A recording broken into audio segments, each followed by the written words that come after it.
Assalamualaikum warahmatullahi wabarakatuh. Sobat Azul rahimakumullah. Suatu hari, Abu Nawas diminta istrinya mengantar bebek bakar itu kepada Baginda Raja. Sebenarnya Abu Nawas agak malas, sebab dia sendiri makan tanpa lauk.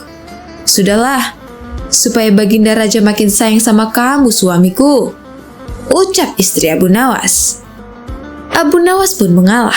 Dengan berat hati, ia menenteng bungkusan bebek panggang yang menggoda seleranya itu. Diam-diam, Abu Nawas tidak tahan juga. Biar saja ku ambil paha yang satu itu, pikir Abu Nawas sembari mematahkan kaki bebek tersebut. Tanpa pikir panjang, Abu Nawas pun segera memakannya. Akhirnya Abu Nawas sampai juga ke istana dengan membawa bebek panggang berkaki satu menghadap Baginda Raja. Abu Nawas disambut Baginda Raja dengan begitu ramah.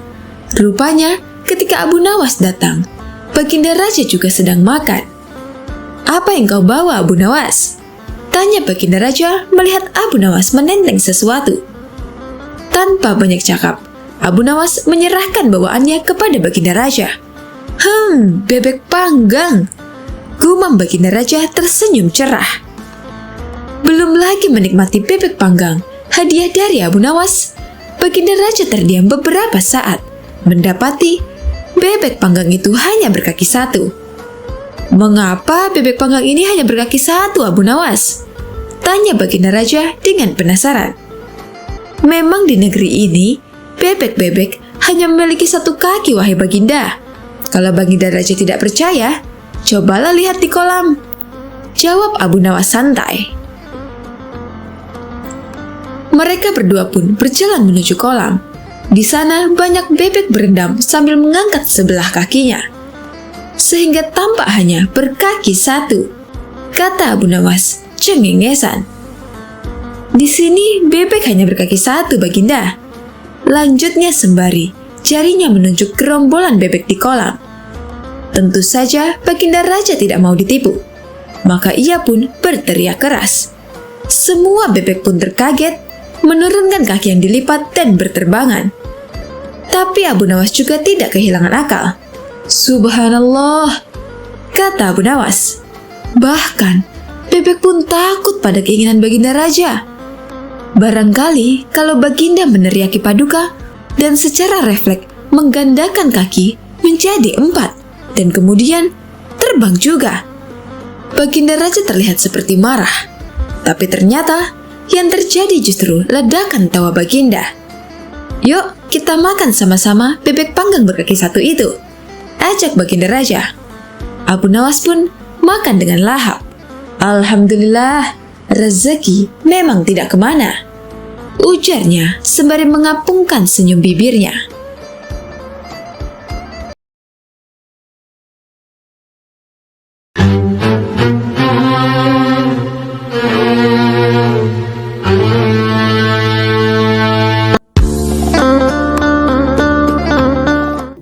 Sobat Azul rahimakumullah.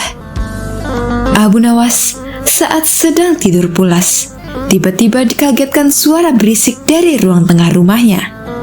Kemudian ia turun dari tempat tidur dan jalan menuju pintu kamar untuk mengintip.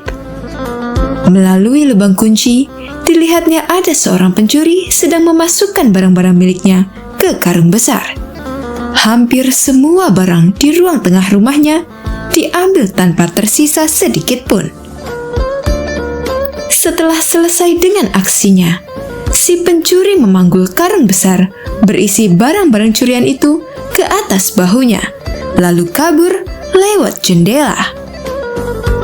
Melihat hal itu, Abu Nawas sengaja membiarkannya.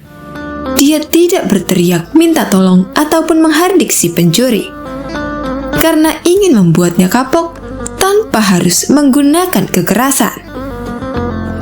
Ketika si pencuri sudah berjalan keluar rumah dengan membawa barang curian, diam-diam Abu Nawas mengikutinya dari belakang. Setelah menempuh perjalanan lumayan jauh, si pencuri terlihat kelelahan. Bagaimana tidak, sebab barang curian yang dibawa sangatlah banyak. Akhirnya, sampailah si pencuri di depan rumahnya. Dia segera masuk dan beristirahat. Saking capeknya, pencuri itu sampai lupa menutup pintunya kembali. Hingga dengan mudah, Abu Nawas ikut masuk ke rumahnya. Tidak lama kemudian, si pencuri mulai membuka karung dan mengambil barang-barang hasil curiannya. Dimulai dari barang berharga sampai barang-barang rumah tangga seperti gelas, piring, hingga mangkok. Si pencuri lalu meletakkan semua barang tersebut sesuai tempatnya, seolah baru saja pindah rumah. Sementara Abu Nawas terus mengamati dari belakang sambil duduk santai.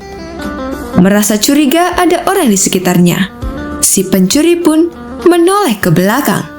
Betapa kagetnya dia melihat Abu Nawas ada di dalam rumahnya. "Kenapa kau ada di sini?" tanya si pencuri setengah ketakutan.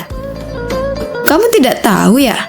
Rumahku sekarang di sini," jawab Abu Nawas. "Kenapa bisa begitu? Ini rumahku," balas si pencuri. "Kalau kemarin ini memang rumahmu, tapi sekarang sudah jadi rumahku, karena aku sudah pindah ke sini," ujar Abu Nawas. "Pindah? Pindah bagaimana maksudmu?" tanya si pencuri kebingungan. "Coba lihat semua barang di rumah ini. Semuanya adalah milikku. Jadi rumah ini adalah milikku," jelas Abu Nawas. "Kalau kau mengusirku, aku akan berteriak bahwa kamu telah mencuri barang-barangku, dan aku akan memukulimu," ancam Abu Nawas. Dikarenakan tidak ingin memperpanjang masalah, si pencuri membiarkan Abu Nawas menetap di rumahnya. Selama seminggu menetap di sana, Abu Nawas selalu menghabiskan roti yang sedianya akan dimakan si pencuri. Belum lagi susu dan madu yang disimpan di dalam lemari, dengan lahapnya Abu Nawas habiskan semua. Selama itu pula, setiap hari si pencuri terpaksa tidur dengan menahan rasa lapar. "Kalau begini, bukan aku yang merampok, tapi dia yang merampok semua makananku," pikir si pencuri merasa kesal. Esok harinya, si pencuri menghampiri Abu Nawas. "Tuan, bagaimana caranya supaya Tuan kembali ke rumah Tuan?" tanya si pencuri. "Sudah dibilangin, aku sudah pindah di sini. Sekarang ini adalah rumahku. Buktinya barang-barangku ada di sini semua," tegas Abu Nawas. "Jadi, kalau aku kembalikan semua barang-barang ini ke rumah Tuan, Tuan juga akan kembali?" tanya si pencuri. "Ya tentu saja. Kalau di sini sudah tidak ada barang-barangku, jadi ini bukan rumahku lagi," balas Abu Nawas. Akhirnya, dengan susah payah, si pencuri mengembalikan semua barang-barang Abu Nawas ke rumahnya. Sejak saat itu, Abu Nawas tidak lagi berada di rumah si pencuri. Si pencuri pun tobat dan kini menjadi lebih tenang. Ia tak ingin lagi berurusan dengan Abu Nawas.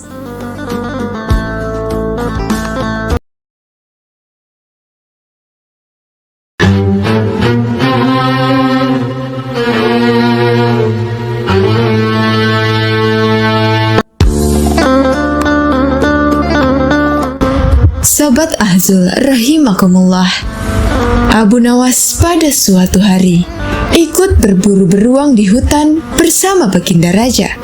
Dia tidak bisa mengelak titah Baginda Raja, meskipun harus diakui bahwa dia sangat takut pada binatang-binatang buas.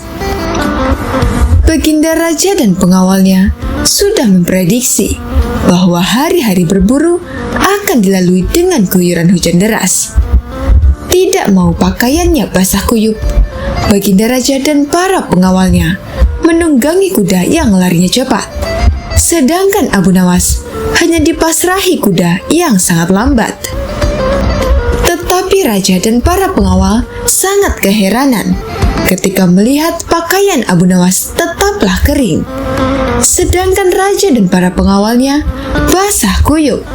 Padahal Abu Nawas hanya menunggangi kuda lambat yang tidak memungkinkan bisa menembus guyuran hujan untuk mencapai tempat berteduh terdekat. Seketika itu, Baginda Raja bertitah kepada para pengawalnya untuk menggunakan kuda yang lambat seperti yang dipakai Abu Nawas, supaya pakaian mereka tidak basah kuyup. Benar saja, hari kedua berburu menuju lokasi. Hujan turun lebih deras dari hari pertama, tetapi raja dan para pengawalnya tetap basah kuyup. Tidak seperti apa yang terjadi pada diri Abu Nawas. Dengan kuda yang lebih cepat, Abu Nawas sampai di lokasi terlebih dahulu. Tentu dengan pakaian yang tetap kering. Baginda Raja dan para pengawal keheranan dan penasaran sebenarnya apa yang telah dilakukan Abu Nawas agar pakaian tetap kering dari guyuran hujan. Terus terang, bagaimana caranya menghindari hujan, wahai Abu Nawas? Tanya Baginda Raja. Mudah saja, tuanku yang mulia, kata Abu Nawas sambil tersenyum. Sedangkan aku dengan kuda yang cepat tidak sanggup mencapai tempat berteduh terdekat. Apalagi dengan kuda yang lambat ini, keluh Baginda Raja. Hamba sebenarnya tidak melarikan diri dari hujan, Raja yang mulia, jelas Abu Nawas. Lalu apa yang kamu lakukan? Tanya Baginda Raja lebih penasaran. Begitu hujan turun, hamba secepat mungkin melepas pakaian hamba dan segera melipatnya. Lalu hamba mendudukinya. Ini hamba lakukan sampai hujan berhenti, pungkas Abu Nawas. Dasar kau Abu Nawas, jawab Baginda Raja. Begitulah cara Abu Nawas menghindari hujan agar pakaiannya tidak basah kuyup.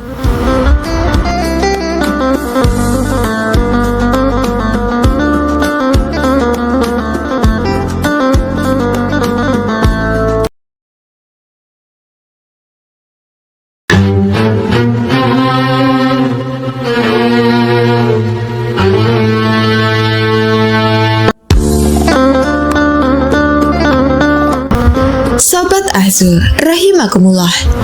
Abu Nawas mendadak didatangi beberapa utusan istana.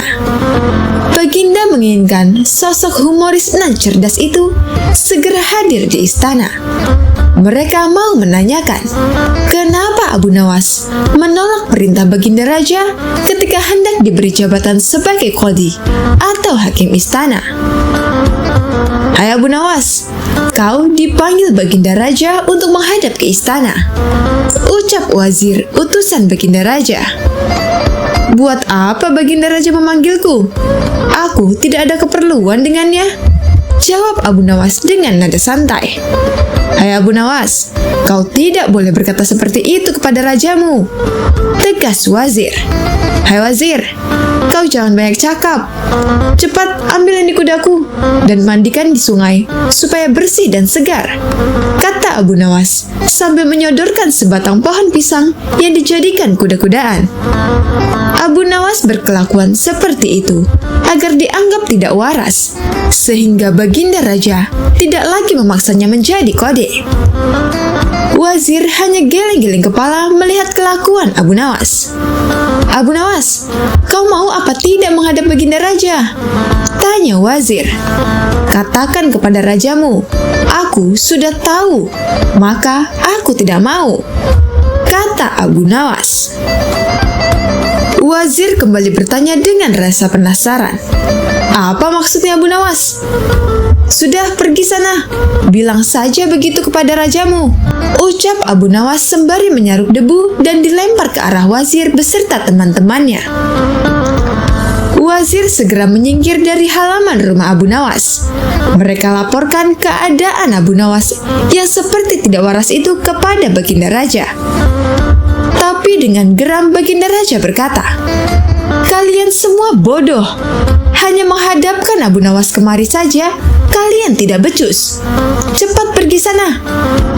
Kalian pergi ke rumah Abu Nawas lagi. Bawa dia kemari dengan sukarela ataupun terpaksa.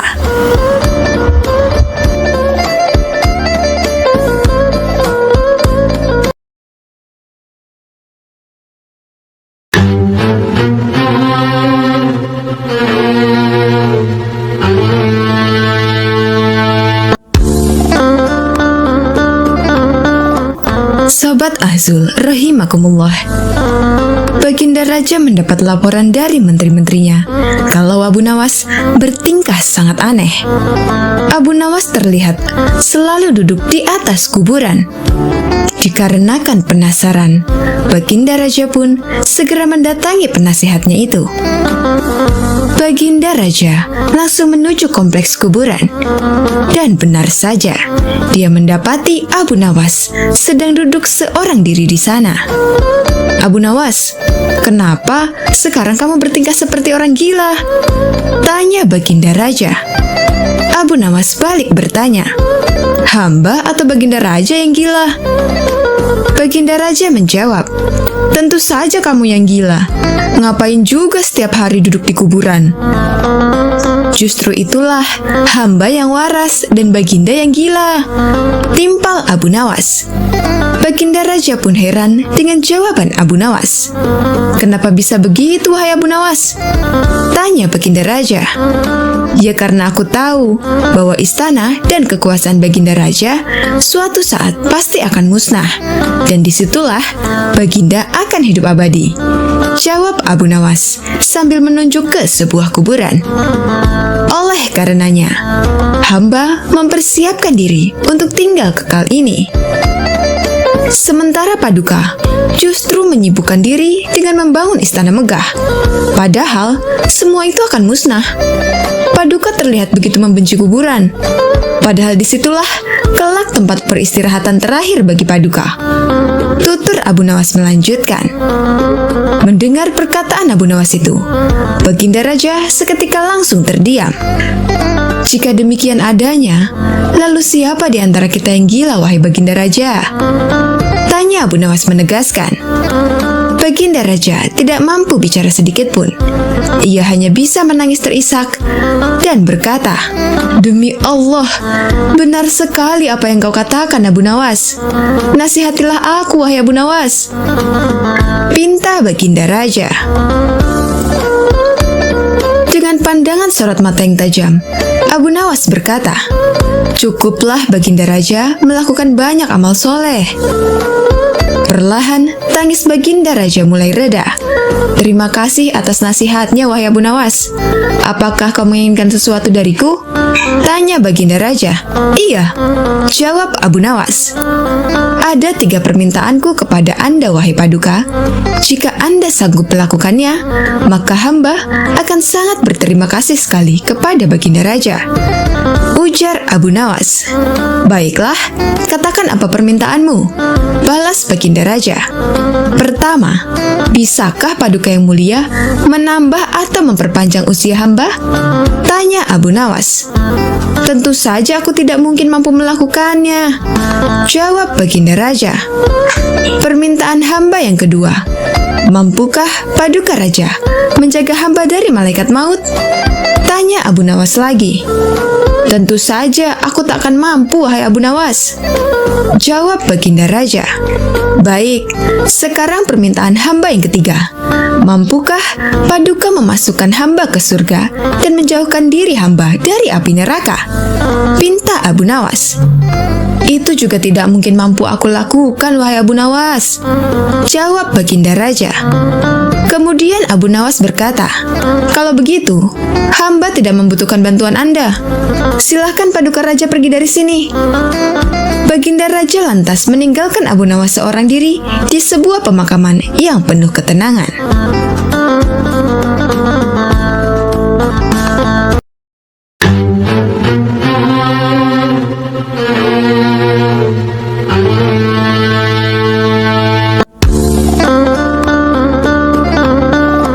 Sobat Azul rahimakumullah, Abu Nawas mendengar Raja Pengisnan kejam bernama Timur Leng menjajah seluruh negeri Asia Tengah.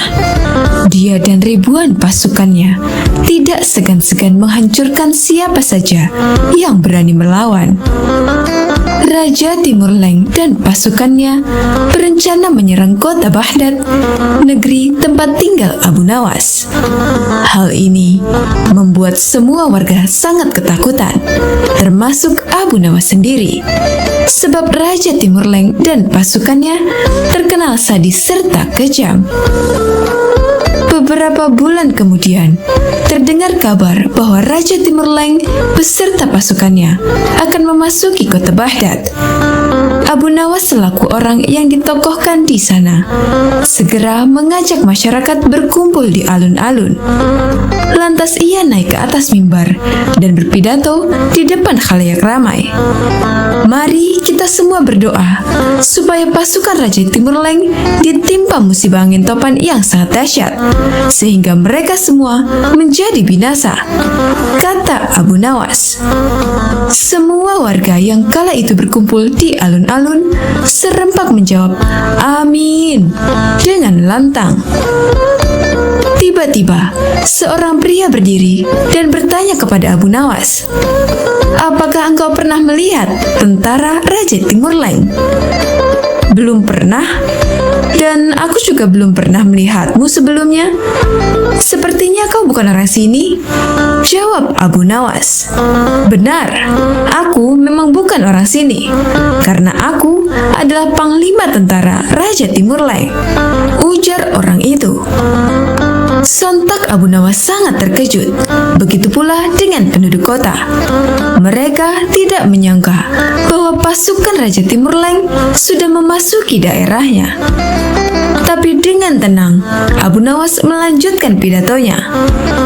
"Mari kita berdoa sekali lagi, kali ini untuk jenazah kita." Mendengar hal itu, membuat panglima tentara Raja Timur Leng menjadi heran. "Kenapa berdoa untuk jenazahmu sendiri? Dasar bodoh, orang mati itu didoakan oleh orang yang hidup," ujar sang tentara Raja Timur Leng. "Tuan benar, tapi bukankah kami semua akan mati diserang pasukan Tuan? Sedangkan kami tidak tahu apakah akan ada di antara kami yang hidup untuk mendoakan jenazah kami. Jadi, selagi kami masih hidup, kami berdoa untuk jenazah kami nanti," balas Abu Nawas. Panglima tentara Raja Timur Leng tertawa terpingkal-pingkal mendengar kelucuan Abu Nawas. Dia mengatakan bahwa dirinya dan pasukannya tidak akan menyerang negeri Abu Nawas. Justru sebaliknya, akan memberikan hadiah seekor gajah. Para penduduk pun lega mendengarnya. Mereka berterima kasih kepada Abu Nawas karena telah menyelamatkan. Namun permasalahan lain muncul. Kehadiran gajah tersebut membuat penduduk desa resah, sebab memakan banyak hasil panen warga. Penduduk negeri pun mengadukan ini kepada Abu Nawas. "Bagaimana ini Abu Nawas? Apa yang harus kita lakukan? Kita tidak mungkin membunuh atau menjual gajah itu. Bisa-bisa Panglima Tentara Raja Timur Leng akan murka," tutur salah seorang warga. Mereka semua menyalahkan Abu Nawas dan menuntut agar mengembalikan hadiah itu. "Aku setuju dengan usulan kalian, tapi dengan satu syarat. Kalian semua harus menemaniku saat menghadap sang panglima," ujar Abu Nawas. Para penduduk desa pun sepakat dengan keputusan Abu Nawas. Sesampainya di sana, ada ribuan pasukan yang sedang berkumpul dan terdapat ratusan tenda berdiri di tengah lapangan. Abu Nawas sempat dicegah oleh salah satu prajurit, tapi akhirnya diperbolehkan menghadap panglima. Tanpa Abu Nawas sadari, ternyata penduduk desa yang menemaninya memilih kabur meninggalkannya. Mereka takut dibunuh bila sampai usulannya membuat panglima menjadi marah dan murka. Lalu naasnya lagi, saat itu panglima sedang dalam suasana hati yang buruk. "Mau apa datang kemari?" bentak panglima. "Ini tentang gajah yang Tuan berikan," jawab Abu Nawas gemetaran. "Memangnya kenapa? Apakah hadiahku tidak berguna?" tanya panglima. Abu Nawas menjadi ketakutan. Ia lalu menengok ke belakang dan ternyata penduduk telah meninggalkan dirinya. Dikarenakan merasa dibohongi, Abu Nawas pun menjadi jengkel. Ia lalu memikirkan jalan keluar, sekaligus balas dendam kepada penduduk negerinya. Kira-kira jawaban apa yang harus ia katakan supaya Panglima Tentara Raja Timur Leng tidak marah? Akhirnya, Abu Nawas pun menemukan ide yang cemerlang. Begini Tuan, hamba perhatikan gajah pemberian Tuan terlihat sedih. Mungkin karena tidak ada pasangannya. Apakah Tuan punya gajah betina untuk dijadikan pasangannya? Ucap Abu Nawas. Oh itu, baiklah, sekarang juga akan aku kirim gajah betinanya, jawab Panglima. Abu Nawas kemudian undur diri pamit pulang. Dia pun pulang dengan senang karena mendapat hadiah lagi seekor gajah. Kini dia menjadi punya 2 gajah.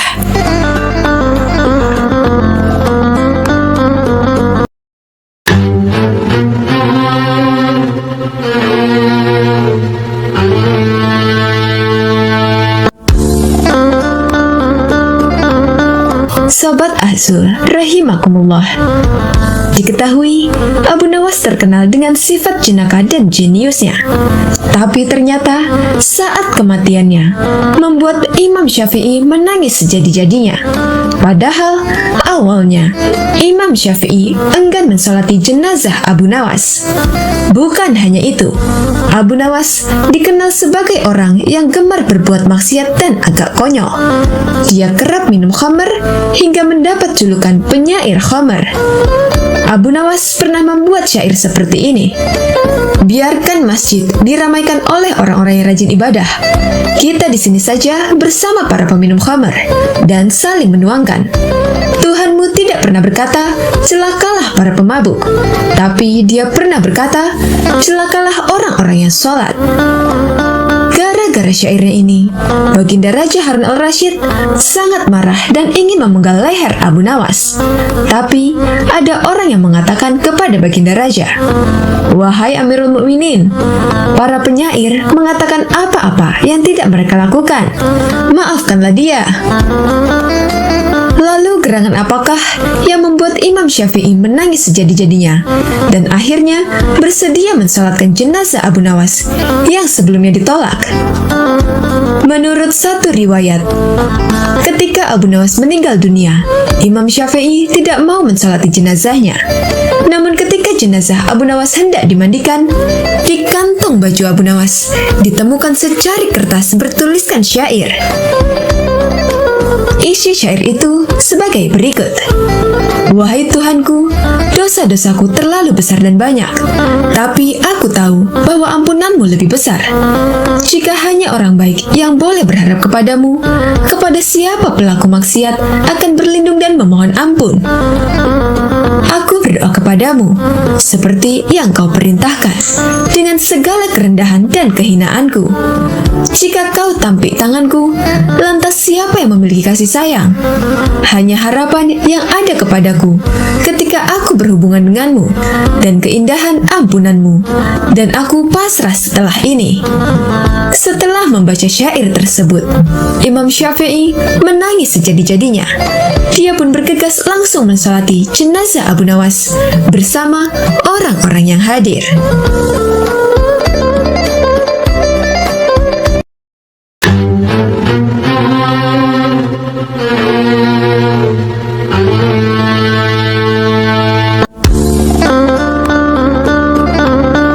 Sobat Azul rahimakumullah, Abu Nawas mendengar kabar bahwa Baginda Raja berencana merombak kabinetnya. Secara informal, Baginda Raja juga pernah mengatakan kepada Abu Nawas akan menempatkan dirinya di salah satu jabatan kementerian. Seperti diketahui, Abu Nawas sangat tidak suka jabatan. Baginya, jabatan adalah musibah, apalagi jabatan menteri. Semasa hidup, ayah Abu Nawas, yakni Syekh Maulana, adalah seorang kadi atau hakim. Ketika Syekh Maulana wafat, Baginda Raja ingin menunjuk Abu Nawas sebagai penggantinya. Kala itu, Abu Nawas tidak berani menolak sehingga ia berlagak gila. Akibatnya, gagallah rencana Baginda Raja. Begitu sudah dianggap waras, maka Baginda Raja mengangkat Abu Nawas menjadi semacam staf khusus, jabatan tinggi tanpa pekerjaan yang jelimet. Mengapa Abu Nawas menolak jabatan? Ini karena pesan ayahnya ketika sakit parah. Kala itu sang ayah memanggil Abu Nawas. "Hai anakku, aku sudah hampir mati. Sekarang ciumlah telinga kanan dan telinga kiriku." Abu Nawas segera menuruti permintaan terakhir ayahnya. Ia cium telinga kanan sang ayah. Ternyata berbau harum. Sedangkan yang sebelah kiri berbau sangat busuk. "Bagaimana anakku? Sudah kau cium?" "Sudah ayah." "Ceritakanlah dengan sejujurnya. Bau kedua telingaku." "Aduh ayah, sungguh mengherankan. Telinga ayah yang sebelah kanan berbau harum sekali, tapi yang sebelah kiri kok baunya amat busuk," ujar Abu Nawas. "Hai anakku Abu Nawas, tahukah apa sebabnya bisa terjadi begini?" "Wahai ayahku, cobalah ceritakan kepada anakmu ini," berkata Syekh Maulana. "Pada suatu hari, datang dua orang mengadukan masalahnya kepadaku. Yang seorang aku dengarkan keluhannya, tapi yang seorang lagi karena aku tak suka maka tak ku dengar pengaduannya. Inilah resiko menjadi seorang kadi. Jika kelak kau menjadi kadi, maka kau akan mengalami hal yang sama. Namun jika kau tidak suka menjadi kadi, maka buatlah alasan yang masuk akal agar kau tidak dipilih sebagai kadi oleh Raja Harun al-Rasyid." Nah, itulah sebabnya Abu Nawas pura-pura menjadi gila dalam menolak permintaan Baginda Raja menjadi seorang kadi. Seorang kadi atau penghulu pada masa itu kedudukannya sama seperti hakim yang memutus suatu perkara. Walaupun Abu Nawas tidak menjadi kadi, namun dia sering diajak konsultasi oleh sang raja untuk memutus suatu perkara. Bahkan, ia kerap kali dipaksa datang ke istana hanya sekedar untuk menjawab pertanyaan Baginda Raja yang aneh-aneh dan tidak masuk akal. Jabatan Abu Nawas semacam staf khusus. Nah, kini bagaimana cara menolak permintaan Baginda agar dirinya menjadi menteri? Membuat Abu Nawas sangat bingung. Salah satu jalan adalah menghindar bertemu Baginda Raja. Abu Nawas bersembunyi di rumah.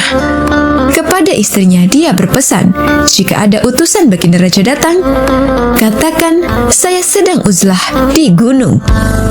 Uzlah adalah mengasingkan diri. Benar saja, utusan Baginda Raja datang ke rumah.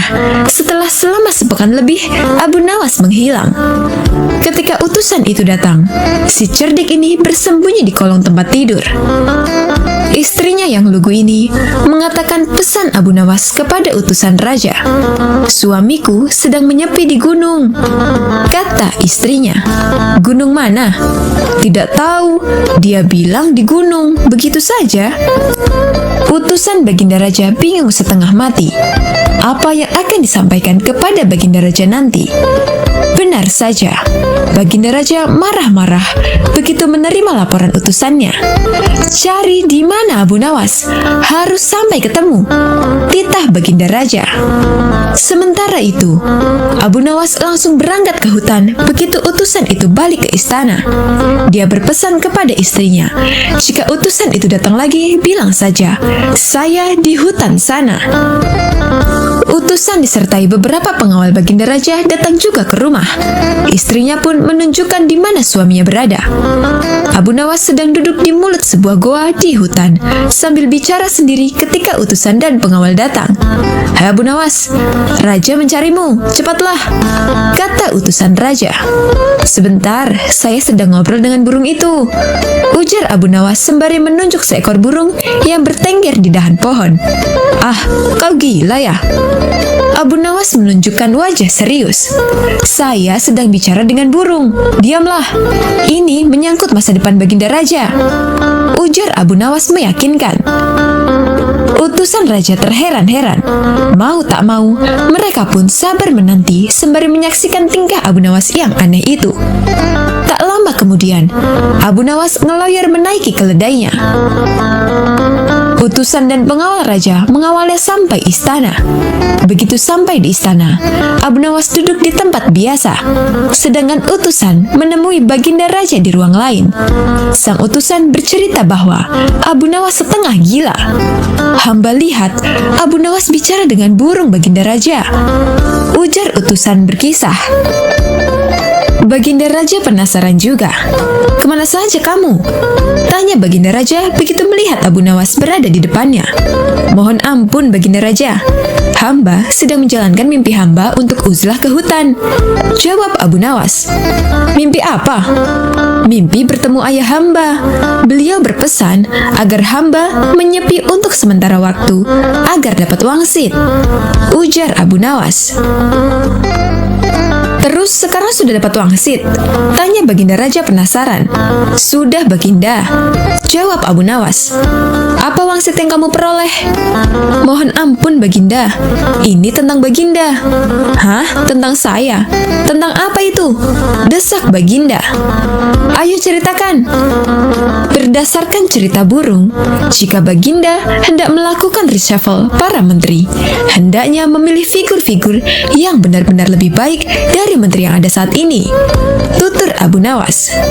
"Ya sudah pasti itu," sergah Baginda Raja. "Memangnya kamu bisa berbicara dengan burung?" tanya Baginda memastikan. "Begitulah, Baginda," jawab Abu Nawas mantap. Berdasarkan cerita burung, Baginda hendaknya jangan mengangkat menteri yang ciri-cirinya seperti saya, lanjut Abu Nawas. "Ah, burung kok dipercaya?" ujar Baginda Raja. "Jadi kamu menolak menjadi menteri?" tanya Baginda kemudian. "Bukan begitu, Baginda. Ini berdasarkan cerita burung. Jika Baginda ingin negeri ini baldatun toyibatun warrobun gofur," ujar Abu Nawas. "Burung itu adalah burung goib, burung yang dikirim dari langit," lanjut Abu Nawas. Baginda Raja tampaknya mulai mempercayai omongan Abu Nawas. Apalagi begitu melihat wajah si cerdik ini yang sangat serius. Lagi pula, untuk apa Abu Nawas menyepi di hutan jika itu tidak ada masalah serius? "Lalu, jika kamu tetap saya tunjuk jadi menteri, apa yang akan terjadi?" ujar Baginda setelah lama terdiam. "Petaka, Baginda Raja," jawab Abu Nawas spontan. Baginda Raja geleng-geleng kepala. "Baik, kalau begitu, tapi ada syaratnya. Bantu saya memilih figur-figur yang cocok untuk menteri mendatang," ujar Baginda Raja kemudian. Abu Nawas pun segera mengiyakan. Ia mohon diri pulang dengan langkah yang ringan. Ia girang setengah mati bisa lolos dari jabatan yang syarat masalah itu.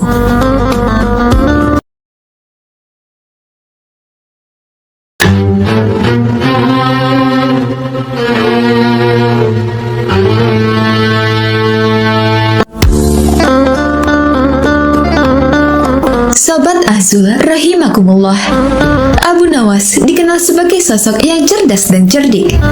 Kepribadiannya itu pun tersebar ke seluruh wilayah Baghdad, sehingga santri atau muridnya pun kian bertambah. Sayangnya, tidak semua santri sepaham dengan Abu Nawas. Suatu hari, salah seorang santri tampak mengeluh dan menyampaikan pendapatnya secara kritis, mengkritik bahwa spiritualitas Abu Nawas perlu disesuaikan dengan perkembangan zaman. Menanggapi kritikan santrinya itu, Abu Nawas hanya tertawa. Santri yang lainnya pun ikut tertawa kencang melihat tingkah lucu gurunya tersebut. Kemudian Abu Nawas tampak terdiam. Seketika suasana menjadi hening.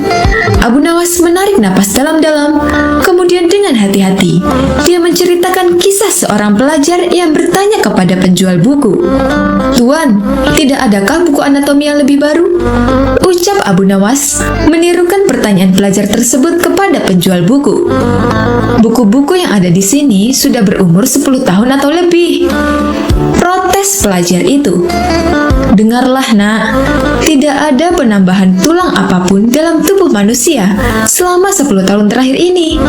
Demikian pula halnya, tidak ada penambahan apapun dalam kodrat manusia selama 10.000 tahun terakhir ini," ujar penjual buku menjawab pertanyaan pelajar itu.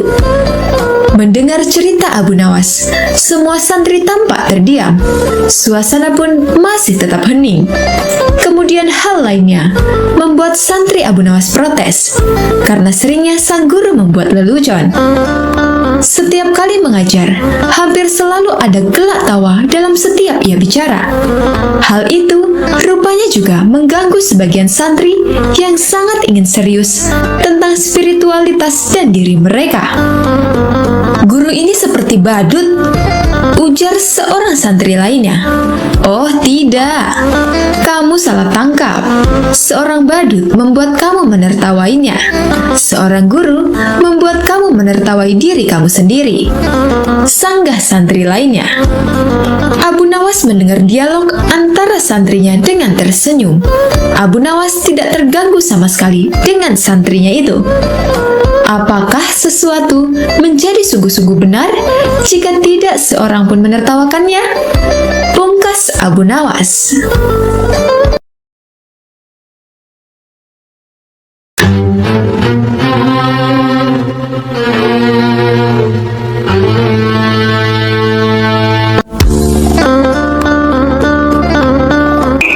Sobat Azu rahimakumullah, Baginda Raja pada suatu hari memberi hadiah aneh kepada Abu Nawas. Gara-gara terjerat pasal penghinaan terhadap Baginda Raja, Abu Nawas pun langsung dihukum. Abu Nawas dipukuli tentara kerajaan yang bertubuh kekar. Setelah itu, Abu Nawas diusir keluar istana. Saat sampai di pintu gerbang kota, dia dicegat oleh penjaga istana yang licik. "Hai Abu Nawas, tempo hari ketika kau hendak masuk ke kota ini, kita telah mengadakan perjanjian. Masa kau lupa pada janjimu itu?" ucap si penjaga pintu gerbang. Dengan perasaan karut-marut, Abu Nawas hanya diam membisu. Dia khawatir emosinya meledak jika langsung menanggapi si penjaga pintu gerbang itu. "Kok kau diam saja? Kita sepakat jika kau diberi hadiah oleh raja, maka hadiah itu dibagi 2. Engkau 1 bagian, aku 1 bagian. Nah, sekarang mana bagianku itu?" tanya si penjaga. "Hai penjaga pintu gerbang, apakah kau benar-benar menginginkan hadiah raja yang diberikan kepadaku tadi?" ujar Abu Nawas balik bertanya. Penjaga pintu gerbang itu menjawab, "Iya tentu, itu kan sudah perjanjian kita." "Baik, akan aku berikan semuanya, bukan hanya 1 bagian," kata Abu Nawas. "Wah, ternyata kau baik hati Abu Nawas. Memang harusnya begitu. Kau kan sudah sering menerima hadiah dari raja," ucap si penjaga. Tanpa banyak omong lagi, Abu Nawas memukuli si penjaga pintu gerbang berkali-kali. Pasalnya, itulah hadiah yang baru saja didapat oleh Abu Nawas dari Baginda Raja. Sang penjaga gerbang pun berteriak kesakitan dan memohon ampun kepada Abu Nawas untuk segera menghentikan pukulannya.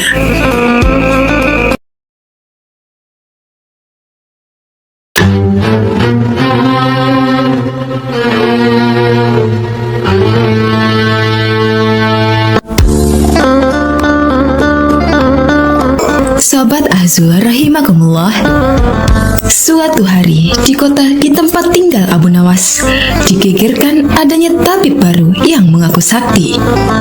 Dia sesumbar bisa mengobati penyakit apa saja. Alhasil, rumahnya didatangi ratusan pasien. Padahal, tabib tersebut hanyalah seorang penipu. Ia menggunakan keahlian sulapnya untuk menipu warga. Hal inilah yang membuat warga semakin percaya pada kesaktian palsu sang tabib palsu. Ada juga pasien yang tidak kunjung sembuh. Namun karena rayuan manis sang tabib palsu, ia selalu menuruti perkataannya agar kembali berobat. Sampai pada suatu ketika, Abu Nawas jatuh sakit yang tidak kunjung sembuh. Atas saran dari sang istri, Abu Nawas disuruh berobat ke tabib palsu tersebut. Kala itu, Abu Nawas belum tahu kalau tabib tersebut adalah seorang penipu. Ia pun menuruti saran dari istrinya.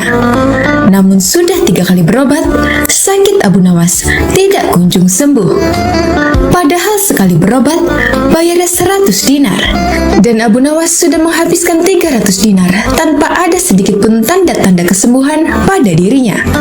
Akibatnya, Abu Nawas mulai curiga. Jangan-jangan tabib itu seorang penipu. Seiring berjalannya waktu, Abu Nawas pun sudah sehat seperti sedia kala. Lalu terbesit dalam benaknya untuk mengerjai tabib palsu tersebut. Aku harus mendapatkan 300 dinarku. Tapi bagaimana caranya ya? Tanya Abu Nawas dalam hati. Setelah lama berpikir, akhirnya Abu Nawas menemukan ide yang cemerlang. Keesokan harinya, dia membuka praktik pengobatan di depan rumahnya. Lengkap dipasang papan yang bertuliskan, sembuh bayar 100 dinar, kalau tidak sembuh, uang kembali 1000 dinar. Para pasien yang rencananya berobat ke tabib palsu mendadak memilih datang ke rumah Abu Nawas. Rumah Abu Nawas pun penuh sesak oleh pasien. Entah karena kebetulan atau bagaimana, hampir semua pasien yang diobati berhasil disembuhkan. Sementara di rumah tabib palsu terlihat sepi. Tidak ada seorang pasien pun yang datang. Hari ini kenapa sepi sekali ya? Tanya sang tabib dalam hati. Selang beberapa lama, datanglah asistennya dan mengabarkan berita tentang klinik Abu Nawas. Tuan, Abu Nawas sekarang buka praktik pengobatan, kata asistennya melaporkan. Benarkah? Tanya sang tabib. Benar tuan, di rumah Abu Nawas ramai sekali pasien datang. Itulah kenapa hari ini di rumah tuan sepi pasien, jawab asistennya. Mendengar kabar itu, sang tabib tertawa mengejek. Memangnya Abu Nawas sakti? Menyembuhkan dirinya saja tidak bisa, balas sang tabib dengan terus tertawa. Bukan masalah sakti atau tidaknya tuan, tapi di depan rumah Abu Nawas terpajang papan yang bertuliskan sembuh bayar 100 dinar, kalau tidak sembuh uang kembali 1000 dinar, ujar sang asisten. Oh pantas aku hari ini sepi pasien. Tapi apa memang benar begitu? Tanya sang tabib penasaran. Saya lihat sendiri tuan, tapi anehnya pasien yang berobat ke Abu Nawas hampir semuanya sembuh dari penyakitnya, jawab sang asisten. Mendengar penuturan asistennya, muncul sifat asli tabib palsu. Ia berencana menipu Abu Nawas. Beberapa hari ke depan, untuk sementara kita tutup dulu. Biarlah Abu Nawas yang membuka praktik pengobatan, ucap sang tabib kepada asistennya. Memangnya kenapa tuan? Tanya asistennya penasaran. Aku punya rencana untuk menipu Abu Nawas. Aku pasti akan mendapatkan 1000 dinar, jawab tabib palsu itu. Tapi bagaimana caranya? Tanya sang asisten bertambah penasaran. Begini, aku akan berobat ke tempat Abu Nawas. Aku akan berpura-pura sakit pada indera perasa lidahku. Kalau ditanya sembuh atau tidak, tentu saja aku akan menyatakan tidak. Karena yang tahu sembuh atau tidaknya kan hanya aku, papar sang tabib palsu. Dengan begitu, aku bisa dapat dengan mudah mendapat 1000 dinar, kata sang tabib menjelaskan. Singkat cerita, datanglah tabib palsu itu ke rumah Abu Nawas. Hai Abu Nawas, aku ingin berobat kepadamu, kata sang tabib. Bukankah kau seorang tabib? Kenapa malah berobat kemari? Tanya Abu Nawas. Iya benar, tapi Tapi di tempatku tidak ada obatnya. Makanya aku datang ke sini, jawab sang tabib. Memangnya kamu sakit apa? Tanya Abu Nawas lagi. Begini Abu Nawas, entah kenapa lidahku mati rasa. Aku tidak bisa merasakan apa-apa, kata sang tabib berpura-pura mengeluh. Tapi Abu Nawas menangkap firasat kurang baik. Ia yakin kalau tabib palsu itu hendak menipunya. Aku tidak akan tertipu untuk yang kedua kalinya. Justru kedatanganmu sudah aku tunggu-tunggu, ucap Abu Nawas dalam hatinya. Lalu Abu Nawas menyuruh sang tabib untuk menunggunya di ruang pengobatan. Abu Nawas segera memeras buah jeruk yang sangat asam dan menuangnya ke dalam gelas. Lalu gelas tersebut diberikan kepada sang tabib. Ini obatnya sudah jadi, minumlah, ucap Abu Nawas. Ketika sang tabib meminumnya, mukanya mendadak berkerut, menahan rasa kecut. Kamu menipuku ya? Ini bukan obat, tapi air jeruk yang sangat kecut, kata tabib itu emosi. Alhamdulillah, berarti lidahmu sudah tidak mati rasa lagi. Sekarang bayar ongkos pengobatannya, pinta Abu Nawas. Waduh, aku keceplosan. Gagal rencanaku, pikir sang tabib palsu. Ia pun terpaksa memberikan uang 100 dinar kepada Abu Nawas. Tapi sang tabib tidak putus asa. Ia terus berusaha agar bisa mendapatkan 1000 dinar. Hari berikutnya, ia kembali mendatangi Abu Nawas. Hai Abu Nawas, aku mau berobat lagi, kata sang tabib palsu. Oh, silahkan. Apa lidahmu masih mati rasa? Tanya Abu Nawas meledek. Bukan, kali ini penyakitnya berbeda, jawab sang tabib. Luar biasa, ternyata kamu punya banyak stok penyakit ya. Kali ini apa penyakitnya? Tanya Abu Nawas lagi. Aku hilang ingatan Abu Nawas, jawab tabib palsu itu. Apakah kamu kesandung kasus korupsi, makanya hilang ingatan? Tanya Abu Nawas. Enak saja, memangnya aku pejabat? Jawab tabib dengan nada protes. Baiklah, kamu tunggu di sini sebentar. Aku akan mengambilkan obatnya, ucap Abu Nawas. Tidak berapa lama kemudian, Abu Nawas kembali menemui sang tabib palsu. Ini obatnya, silakan diminum, kata Abu Nawas sambil memberikan gelasnya. Aku tidak mau meminumnya Abu Nawas, ujar sang tabib. Loh, memangnya kenapa? Katanya pingin sembuh, ucap Abu Nawas. Ini kan perasan air jeruk seperti kemarin. Aku tidak mau, kata sang tabib menolak. Alhamdulillah, tanpa meminumnya pun kamu sudah sembuh. Sini bayar 100 dinar, pinta Abu Nawas lagi. Sudah sembuh? Sudah sembuh apanya? Kamu jangan mengada-ngada Abu Nawas, protes sang tabib.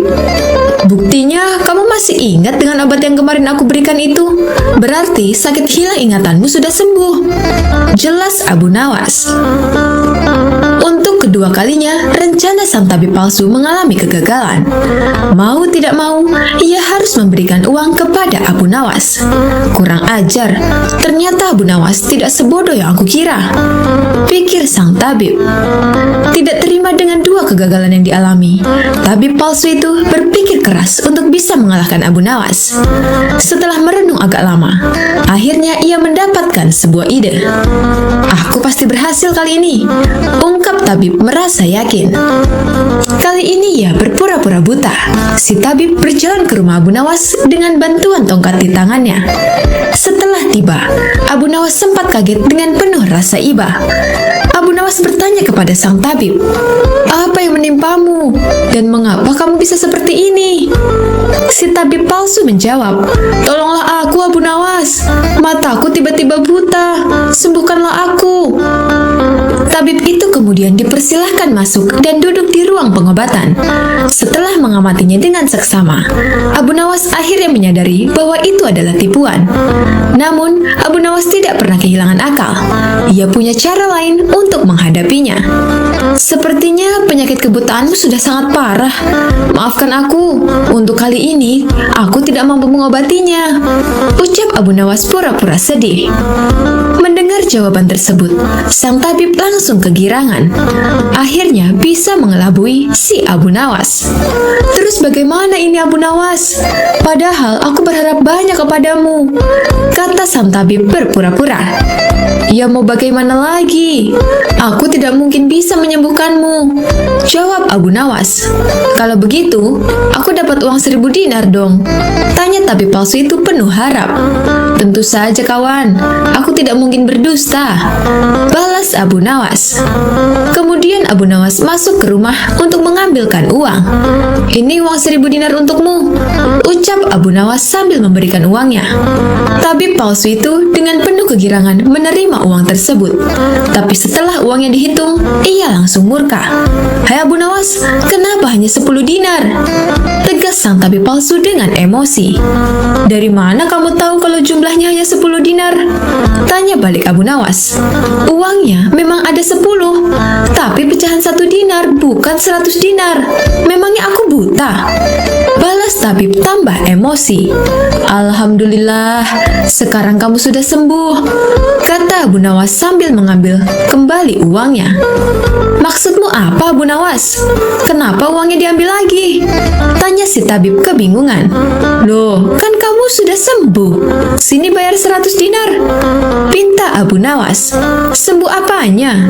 Kamu jangan mengada-ngada ya Abu Nawas, protes si tabib palsu. Bukankah kamu kesini katanya mengalami kebutaan? Tapi kamu bisa membedakan mana pecahan 1 dinar dan mana pecahan 100 dinar? Berarti matamu sudah bisa melihat, jelas Abu Nawas. Tabib palsu itu tidak bisa berkata apa-apa. Ia pun terpaksa memberikan uang 100 dinar kepada Abu Nawas dan pergi dengan perasaan kecewa. Aku kapok berurusan dengan Abu Nawas, ucap si tabib palsu. Sementara Abu Nawas berhasil mendapatkan kembali 300 dinarnya yang pernah diberikan kepada sang tabib palsu sewaktu sakit berobat.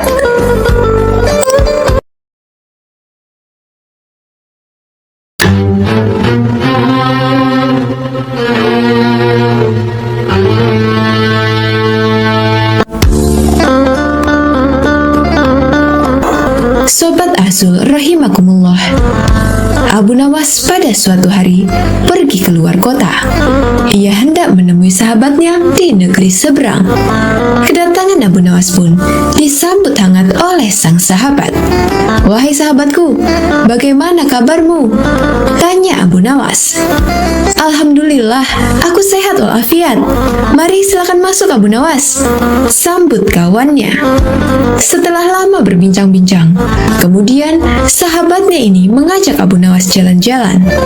Ayolah kita jalan-jalan, aku juga ingin mencari udara segar, kata Abu Nawas. Mereka berdua lantas jalan-jalan menyusuri kota tersebut.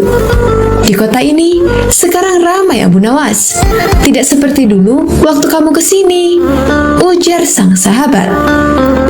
Kamu benar, banyak sekali perubahannya. Suasana di kotamu sekarang menjadi ramai sekali, ucap Abu Nawas. Akhirnya sampailah mereka di sebuah pasar burung. Di sana, Abu Nawas melihat ada seekor burung dijual dengan harga yang cukup mahal.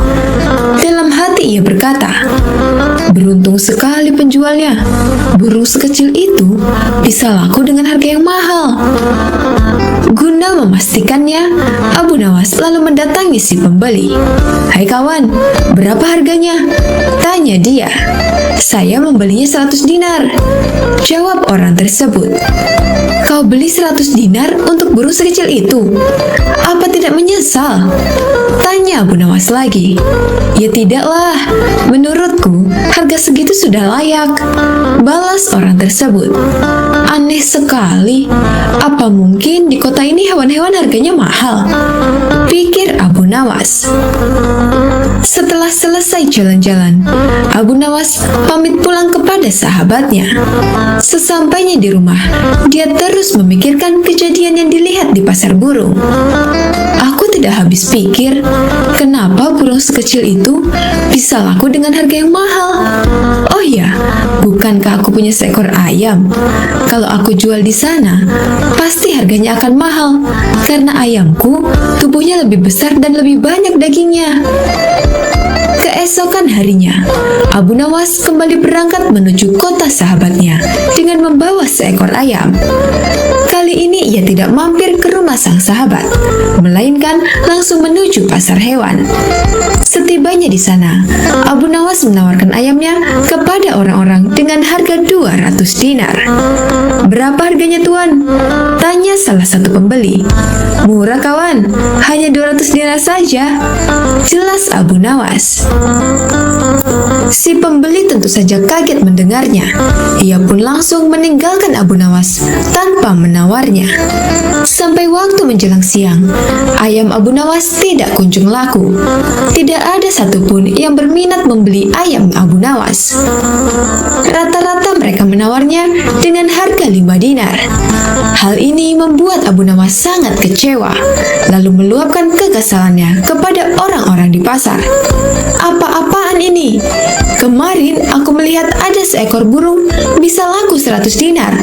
Tetapi ayam milikku yang begini indah dan ukurannya jauh lebih besar ditawar hanya 5 dinar. Teriak Abu Nawas. Sontak orang-orang pun terkejut dengan teriakan Abu Nawas. "Ada apa, Tuan? Jangan teriak-teriak seperti itu. Nanti orang-orang ketakutan," ujar salah satu warga. Kebetulan sahabat Abu Nawas melintas di tempat itu. Ia pun segera menghampiri Abu Nawas.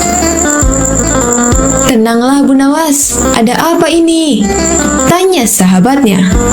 "Kemarin waktu kita jalan-jalan ke pasar ini, aku melihat ada seekor burung kecil laku dengan harga 100 dinar. Tapi kenapa ayamku yang indah dan besar ini malah hanya ditawar 5 dinar? Ini kan aneh," ungkap Abu Nawas. "Oh, burung yang kemarin itu. Kamu salah paham, Abu Nawas. Itu bukan burung biasa. Burung itu adalah burung beo. Keistimewaan burung beo, dia bisa bicara seperti manusia. Jadi wajar kalau harganya sangat mahal. Bukan karena tubuhnya kecil," terang sang sahabat. Sejenak Abu Nawas terdiam. Ia pun mulai menyadari atas kekeliruannya. Tapi untuk menutupi rasa malu, Abu Nawas berkata, "Kalau burung itu bisa bicara, ayamku ini malah bisa berpikir," kata Abu Nawas. "Berpikir? Maksudnya bisa berpikir seperti manusia?" tanya sahabatnya dengan penasaran. "Benar sekali. Dia tahu mana ayam betina dan mana ayam jantan. Buktinya dia tidak mau mengawini ayam jantan," ucap Abu Nawas. Mendengar itu, orang-orang di pasar seketika tertawa terpingkal-pingkal.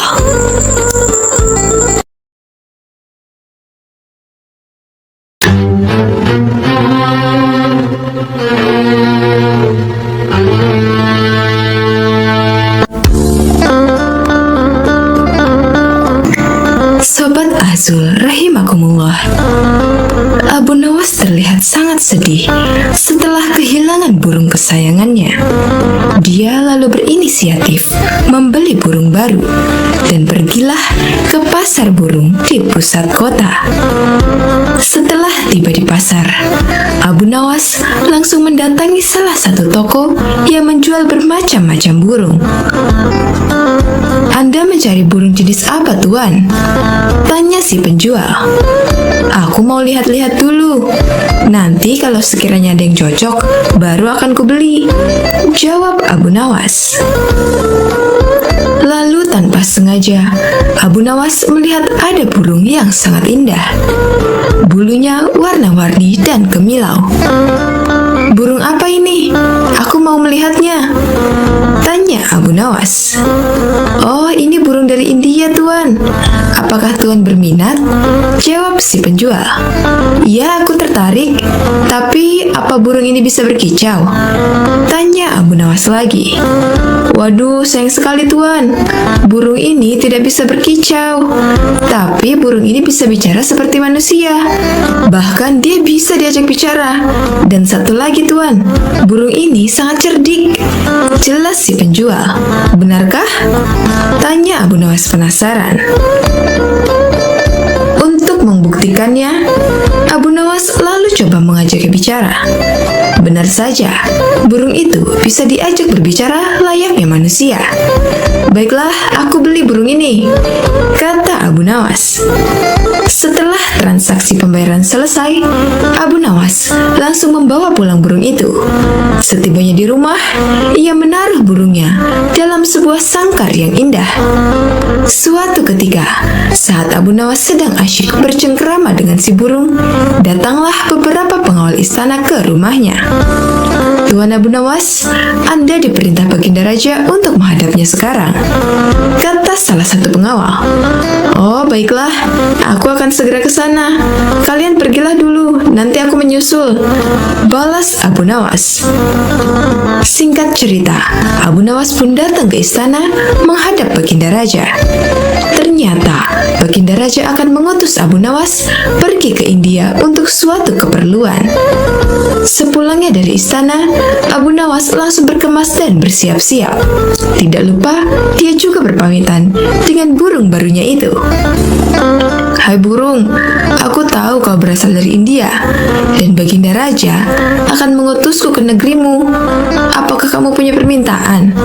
Barangkali kau kangen dengan makanan India. Aku bisa membawakannya untukmu, kata Abu Nawas.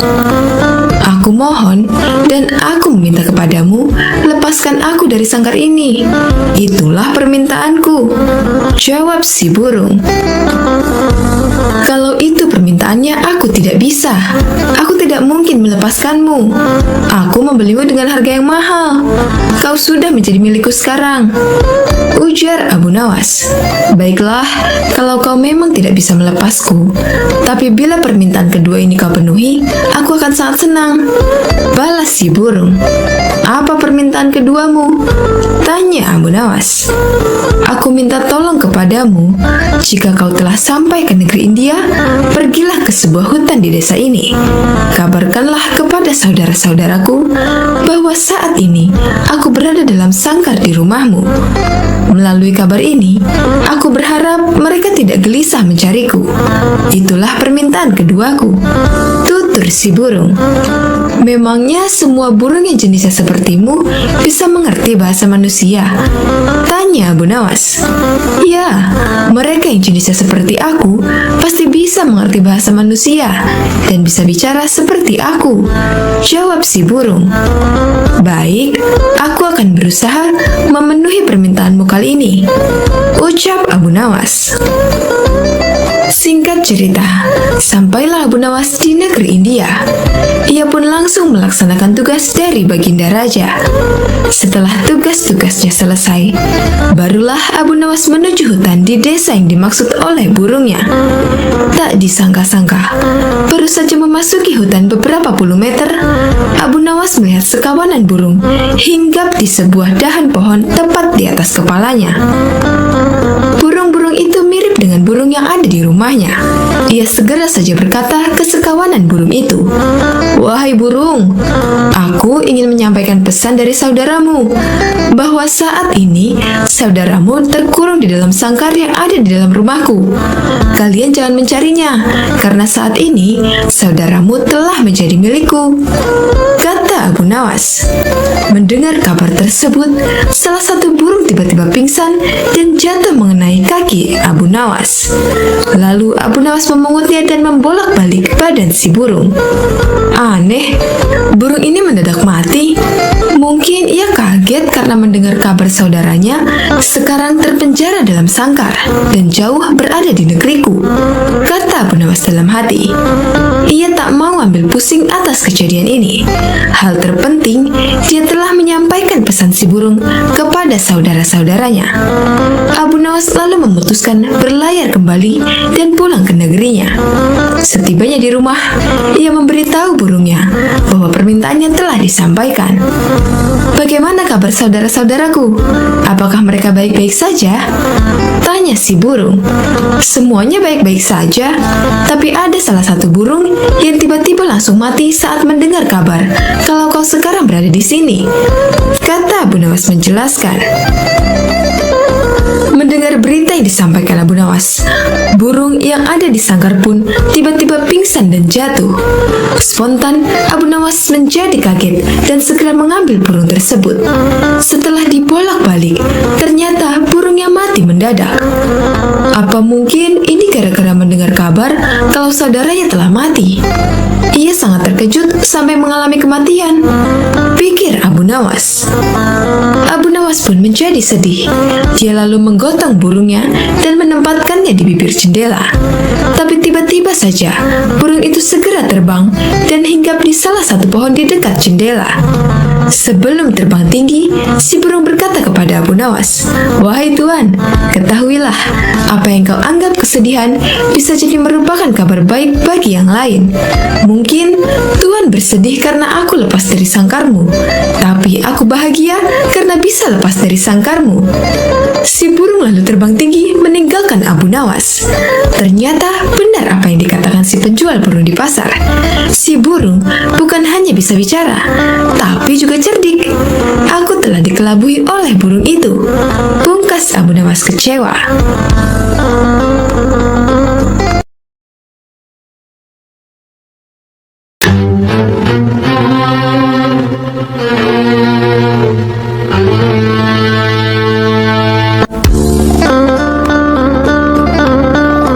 Sobat Azul rahimakumullah, Abu Nawas memang selalu bikin takjub banyak orang berkat kecerdasannya.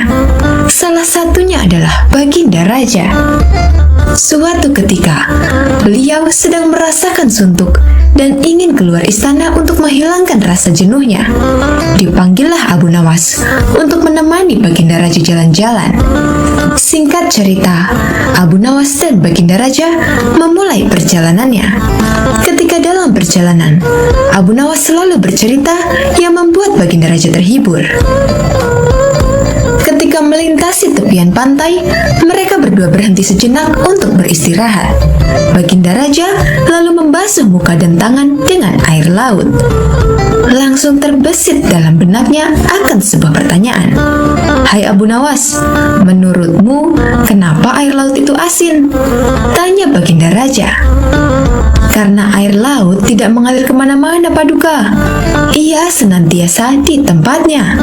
Nah, untuk mencegah agar air laut itu tidak busuk, para leluhur kita dulu memberinya garam. Itulah sebabnya air laut menjadi asin," jawab Abu Nawas. Mendengar penjelasan itu, Baginda Raja tertawa terpingkal-pingkal. Perjalanan mereka berdua pun akhirnya dilanjutkan. Tidak berapa lama dari kejauhan, mereka berdua melihat sebuah benda berkilauan. "Benda apa itu, Abu Nawas? Ayo kita ke sana," ajak Baginda Raja. Abu Nawas bergegas melangkah mendahului Baginda Raja. Setelah benda itu diambil oleh Abu Nawas, ternyata hanya sebuah cermin. Abu Nawas pun segera membuangnya lagi. Melihat hal itu, Baginda Raja terkejut. "Kenapa dibuang, Abu Nawas? Memangnya itu benda apa?" tanya Baginda Raja. "Benda yang sangat jelek, Paduka. Wajar saja kalau si pemilik membuangnya," jawab Abu Nawas. "Tapi benda itu terlihat berkilauan dari jauh," ujar Baginda Raja. "Kalau Paduka tidak percaya, ambil saja sendiri," balas Abu Nawas. Dikarenakan penasaran, Baginda Raja pun segera memungut benda itu. Setelah diamati, ternyata itu adalah sebuah cermin. Baginda Raja lalu berkata, "Ini kan cermin, Abu Nawas. Kenapa kau bilang kalau benda ini sangat jelek?" tanya Baginda Raja. "Coba perhatikan baik-baik. Pasti Paduka akan menemukan kejelekannya," ujar Abu Nawas. Baginda Raja kembali mengamati cermin tersebut. Di situ, Baginda Raja tidak menemukan kejelekan. Yang ada hanya wajahnya sendiri di dalam cermin. "Nah, itu sudah tampak jeleknya. Ayo, lekas dibuang saja bendanya, Paduka," ucap Abu Nawas. Baginda Raja mulai memahami maksud ucapan Abu Nawas. "Kurang ajar kamu, Abu Nawas," balas Baginda Raja.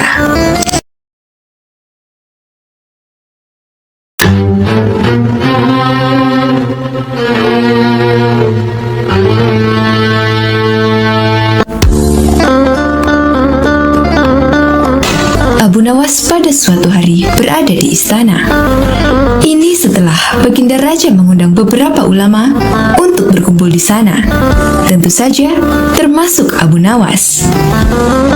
Baginda Raja mengundang Abu Nawas dan para ulama untuk membahas berbagai hukum Islam. Dengan begitu, beliau tetap bisa menimba ilmu tanpa harus meninggalkan istananya.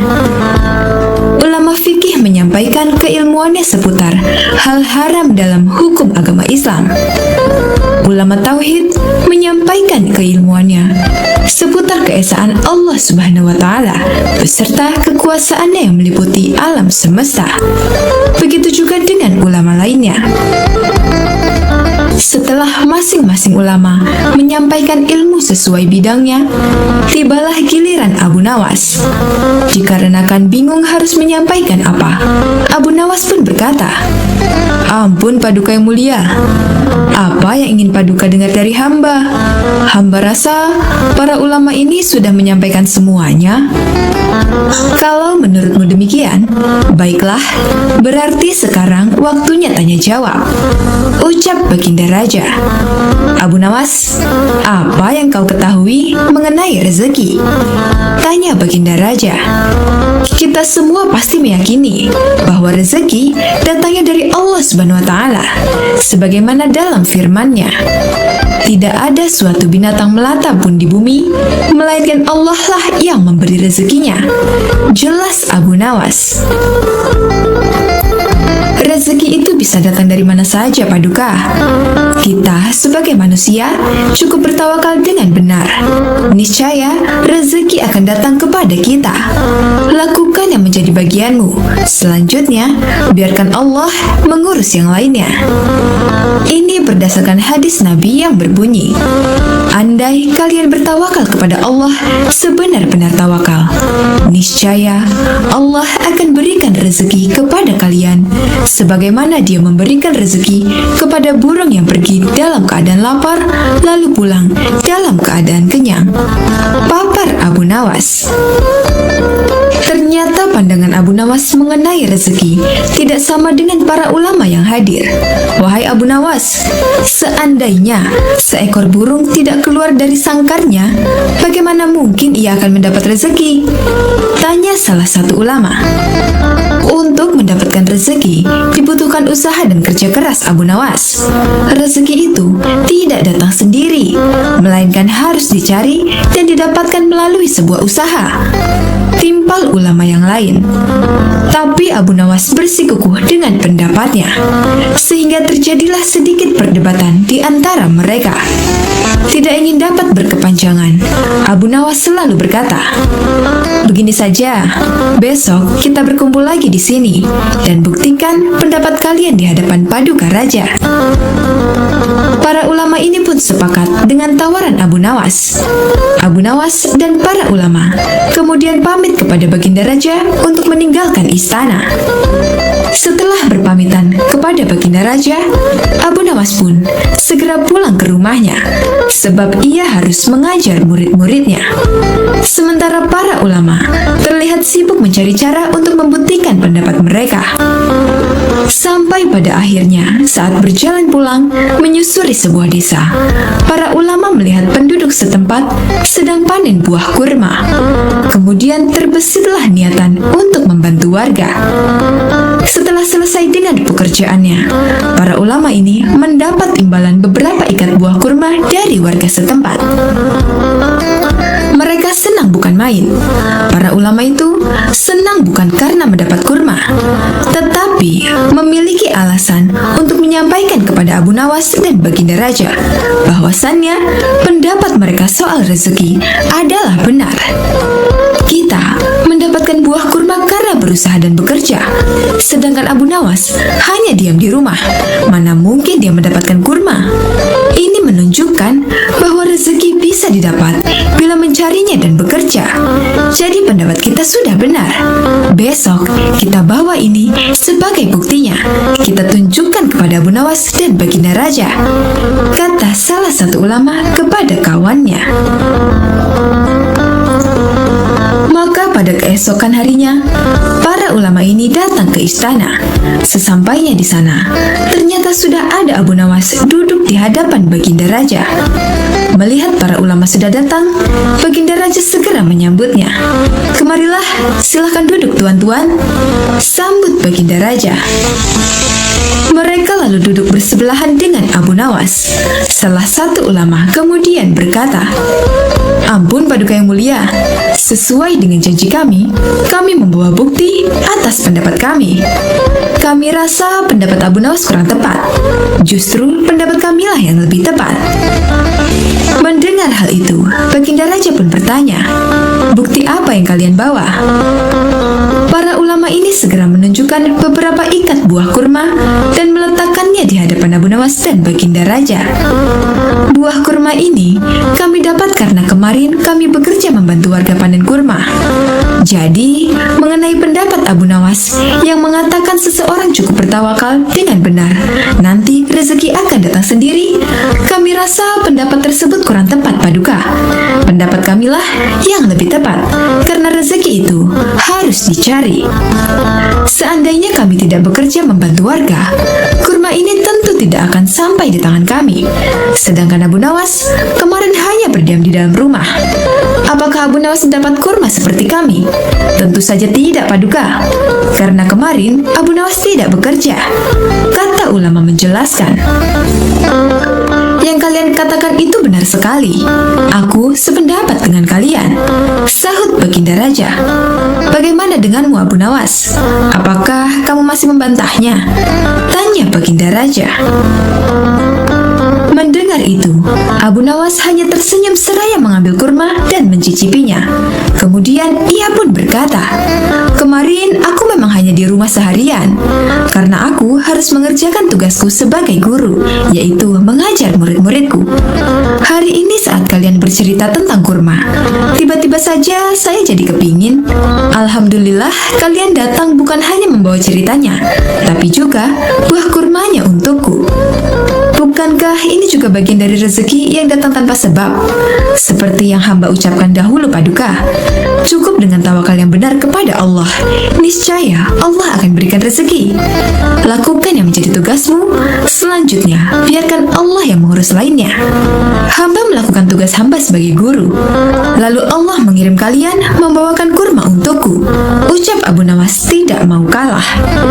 Mendengar penjelasan Abu Nawas, para ulama pun langsung tertawa satu sama lain. "Kamu memang cerdik, Abu Nawas," puji Baginda Raja. Sementara para ulama ini, meskipun berbeda pendapat, tidak saling menyalahkan dan membenarkan pendapatnya sendiri. Begitulah indahnya Islam apabila saling menghormati perbedaan pendapat.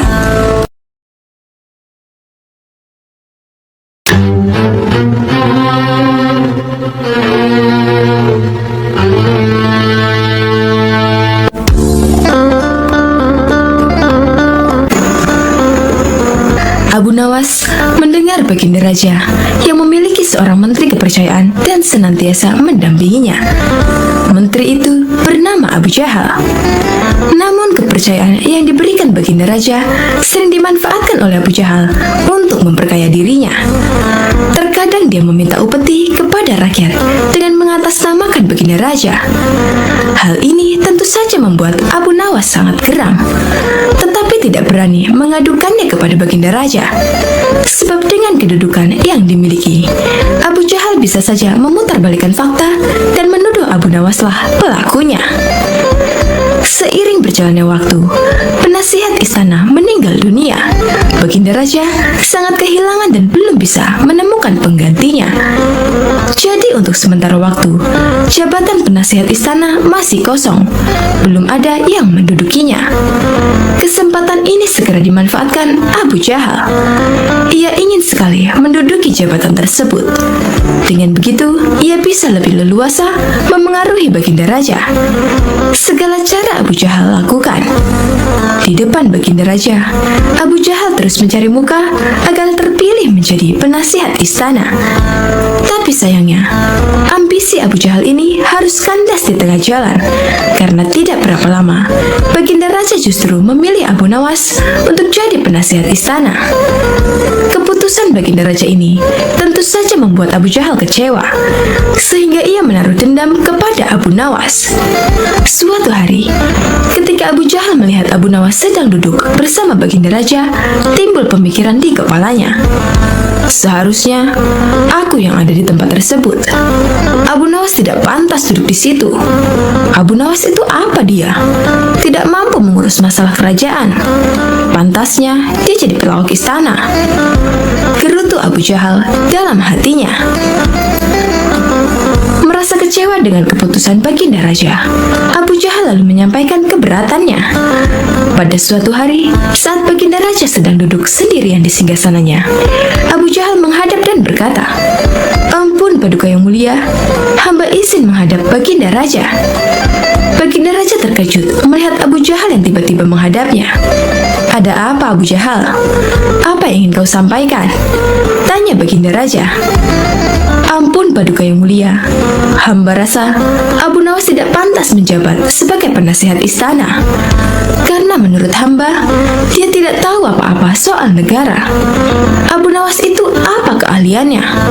Cuma melucu saja," tutur Abu Jahal. "Tapi, bukankah Abu Nawas terkenal cerdas? Dia juga seorang yang jujur," ujar Baginda Raja. "Apakah Paduka sudah meragukan kejujuran saya?" tanya Abu Jahal. "Bukan seperti itu. Kamu kan sudah menduduki jabatan Menteri Istana. Jadi wajar kalau Abu Nawas yang mengisi jabatan penasihat istana," jawab Baginda Raja. "Tapi hamba lebih berpengalaman Paduka yang mulia, apalagi mengenai kenegaraan. Hamba juga ahli berperang, tubuh hamba kekar dan perkasa. Lalu hamba sudah lama berbakti kepada Baginda Raja. Hamba rasa hambalah yang lebih pantas menjadi penasihat istana," ucap Abu Jahal. Melihat ambisi Abu Jahal yang begitu besar ingin menjadi penasihat istana, Baginda Raja akhirnya membuat keputusan. Ia ingin mengadakan sayembara antara Abu Nawas dan Abu Jahal. Maka dipanggillah Abu Nawas untuk datang ke istana. Singkat cerita, Abu Nawas pun menghadap Baginda Raja. "Ampun Paduka yang mulia, ada gerangan apa memanggil hamba?" tanya Abu Nawas. "Hai Abu Nawas, Abu Jahal sangat menginginkan jabatan penasihat istana. Dia minta supaya jabatanmu diganti olehnya. Tapi aku juga tidak mungkin memecatmu begitu saja. Biar adil, maka aku putuskan akan mengadakan sayembara untuk kalian berdua. Siapa yang menjadi pemenangnya, maka dialah yang berhak jadi penasihat istana," jelas Baginda Raja. Sejenak Abu Nawas terdiam dan berpikir, Abu Jahal pasti punya rencana busuk. Jangan sampai dia jadi penasihat istana. Bisa-bisa rakyat makin miskin, tertindas oleh kelakuannya, pikir Abu Nawas. "Ampun Paduka yang mulia, kalau boleh tahu, sayembara apa yang hendak diberikan?" tanya Abu Nawas. "Aku ingin masing-masing dari kalian membawakan 1 gentong air laut, tapi yang rasanya tawar," perintah Baginda Raja. Abu Nawas dan Abu Jahal langsung terkejut mendengar permintaan Baginda Raja yang aneh itu. "Sekarang pulanglah kalian berdua dan besok kembali ke sini dengan membawa air laut yang rasanya tawar," kata Baginda Raja. Sesampainya di rumah, Abu Nawas terus memikirkan dan mencari tahu keberadaan laut yang airnya tawar. Mana ada air laut yang rasanya tawar? Orang secerdik apapun tidak akan bisa melakukannya, pikir Abu Nawas. Sementara itu Abu Jahal mulai berbuat curang. Ia memasukkan air sumur ke gentong untuk dibawanya ke istana. Baginda Raja pasti percaya, meskipun aku berkata bohong, karena aku tahu aku adalah menterinya yang paling dipercaya, kata Abu Jahal dalam hatinya. Keesokan harinya, Abu Nawas dan Abu Jahal datang ke istana dengan membawa gentong masing-masing. "Bagaimana? Apa kalian sudah mendapatkan airnya?" tanya baginda raja. Sudah Paduka yang mulia, jawab Abu Jahal dan Abu Nawas serempak. Kemudian Abu Jahal maju lebih dulu, menyerahkan gentongnya. Ini Paduka, air laut permintaan Paduka, ucap Abu Jahal. Baginda raja lalu mencicipi air yang dibawa Abu Jahal. Bagus Abu Jahal, air ini rasanya tawar. Tapi benarkah ini berasal dari laut? Tanya baginda raja. Benar sekali Paduka, hamba sengaja mengambilnya dari laut yang tidak diketahui oleh banyak orang, jawab Abu Jahal penuh percaya diri.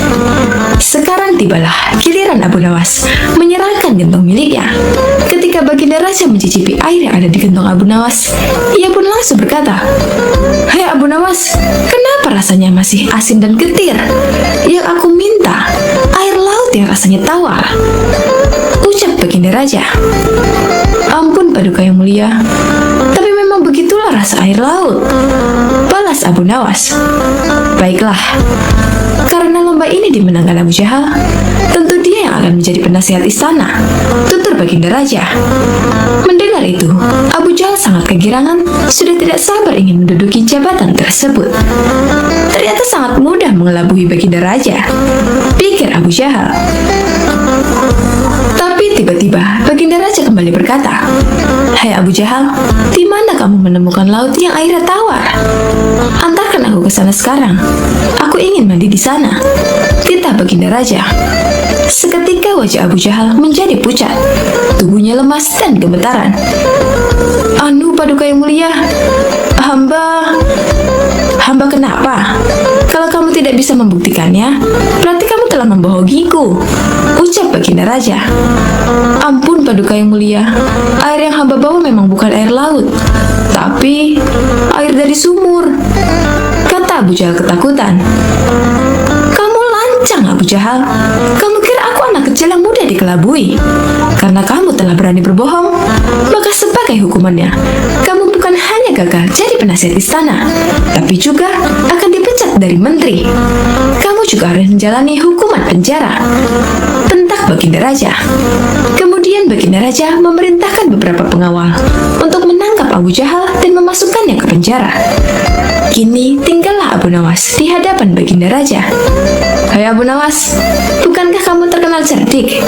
Bisa saja kamu membohongiku, dan dengan kecerdikanmu itu, kamu tentu bisa menutupi kebohonganmu. Tapi kenapa kau tidak lakukan?" tanya baginda raja. "Ampun Paduka yang mulia, hamba memang cerdik, tapi hamba bukan pembohong. Secerdik apapun manusia, tidak akan ada yang bisa mengubah rasa air laut menjadi tawar," terang Abu Nawas. "Kamu benar Abu Nawas, itulah orang yang saya cari untuk menduduki jabatan sebagai penasihat istana, cerdik dan juga jujur," kata baginda raja tersenyum puas. Wallahu a'lam bishawab.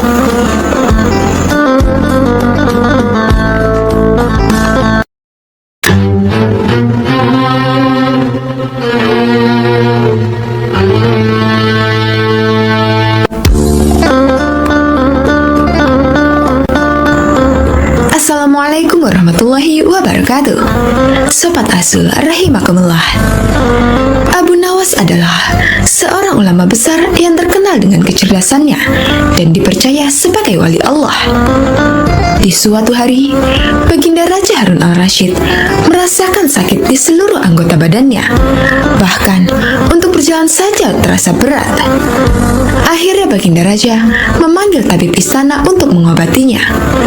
Tapi ternyata hasilnya nihil, lantaran tabib istana hingga tabib sekota Baghdad tak bisa mengobatinya. Akhirnya, Raja Harun al-Rashid membuat sayembara untuk para tabib agar bisa menyembuhkan penyakitnya. Barang siapa yang bisa mengobati penyakit baginda raja akan diberi hadiah uang emas yang banyak. Sayembara tersebut pun menyebar di seluruh kota. Banyak para tabib yang akhirnya ikut mengadu nasib untuk mengobati baginda raja. Abu Nawas yang mendengar sayembara itu pun tertarik untuk mencobanya. Padahal ia sama sekali tidak mempunyai kemampuan untuk mengobati. Hari yang ditunggu pun telah tiba. Abu Nawas menghadap raja untuk mencoba mengobatinya. Abu Nawas rupanya Rupanya engkau ikut pula dalam sayembara yang kuadakan ini, kata raja. Benar, Baginda, kata Abu Nawas. Apa kamu bisa mengobati penyakitku ini? Tanya Raja Harun al-Rasyid. Hamba akan mencobanya, Baginda. Hamba akan mencoba menerapkan cara-cara yang belum pernah dilakukan oleh tabib lainnya, jawab Abu Nawas meyakinkan. Abu Nawas kemudian meminta Raja Harun al-Rasyid untuk menerangkan penyakit apa yang dideritanya agar bisa memberikan tindak lanjut. Baginda Raja Harun al-Rasyid pun menerangkan jika tubuhnya terasa nyeri, tangan dan kakinya terasa pegal-pegal. Setelah memeriksa, Abu Nawas tak langsung mengobatinya. Ia meminta waktu 2 hari kepada Raja Harun al-Rasyid untuk meramu resep obat terbaik untuknya. Di bawah pohonnya rindang, Abu Nawas terus berpikir resep untuk sang baginda. Maklum saja, Abu Nawas bukanlah tabib, sehingga ia pun bingung harus memberikan resep apa untuk baginda raja. Sambil duduk dan berpikir, dari kejauhan ia melihat seorang kakek tua yang masih sibuk sendirian memetik buah-buahan di kebun kurma. Abu Nawas yang heran langsung mendekati kakek tersebut. Setelah bercakap-cakap dengan kakek tersebut, Abu Nawas mendapat jawaban. Kakek tersebut menjadikan aktivitas memetik buah sebagai kesibukan. Jika tak ada kesibukan tersebut, malah merasa badannya pegal-pegal. Dari pertemuan tersebut, akhirnya Abu Nawas menemukan penyebab sakitnya baginda raja. Esok harinya, Abu Nawas pun menghadap baginda Raja Harun al-Rasyid. Hai Abu Nawas, belum 2 hari kau sudah menghadapku. Mana obat untukku? Tanya Raja Harun al-Rasyid. Maafkan hamba, Baginda. Kali ini, hamba datang belum membawa obat yang dapat Baginda minum. Sebab, obat yang bisa menyembuhkan Baginda hanya telur unta. Baginda harus cari telur unta itu sendiri. Karena jika tak dicari sendiri, maka khasiatnya akan hilang. Terang Abu Nawas.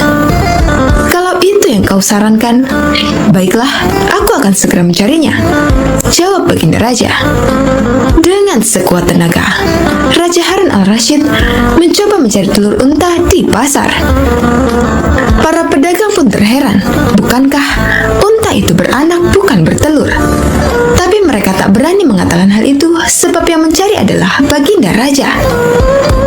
Setelah berkeliling kota dan tak menemukan satupun penjual telur unta, Harun al-Rasyid bertemu nenek tua yang menjelaskan jika unta tak bertelur tapi beranak. Baginda raja lantas tersadar jika ia baru dibohongi oleh Abu Nawas. Sampai di istana, Raja Harun al-Rasyid merasa kelelahan setelah perjuangannya mencari telur unta dengan berjalan kaki.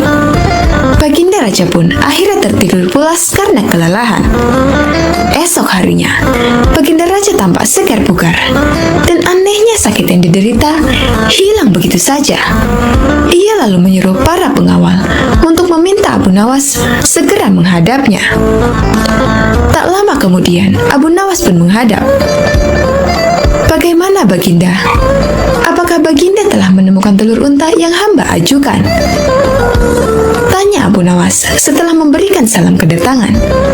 Rupanya, engkau telah mempermainkanku ya, jawab baginda. Apa yang baginda maksud? Tanya Abu Nawas. Engkau menyuruhku mencari telur unta, padahal unta tak bertelur, melainkan beranak, terang Raja Harun al-Rasyid. Abu Nawas kemudian menceritakan pertemuannya dengan kakek tua, hingga ia memperoleh hikmah bahwa anggota badan yang tak pernah digerakkan akan membuat orang sakit. Pengalaman itulah yang ingin diterapkan Abu Nawas kepada bagindanya, supaya baginda raja tidak hanya memerintah tetapi juga bergerak. Tentu saja baginda tidak akan menemukan telur unta, sebab tidak akan mungkin ada unta yang bertelur. Tapi, bukankah baginda sekarang sudah merasa lebih enakan? Tanya Abu Nawas setelah memberikan penjelasan. Benar, apa Apa yang kau katakan itu benar, Abu Nawas? Jawab raja yang tak lagi marah mendengar jawaban Abu Nawas. Bahkan aku semalam dapat tidur dengan pulas sekali. Lanjut baginda raja. Kalau begitu, betul jika ada pepatah yang mengatakan, tidak ada kelezatan kecuali setelah kepayahan. Sahut Abu Nawas. Mendengar hal itu, Raja Harun al-Rasyid pun tertawa dan geleng-geleng kepala atas kecerdikan Abu Nawas.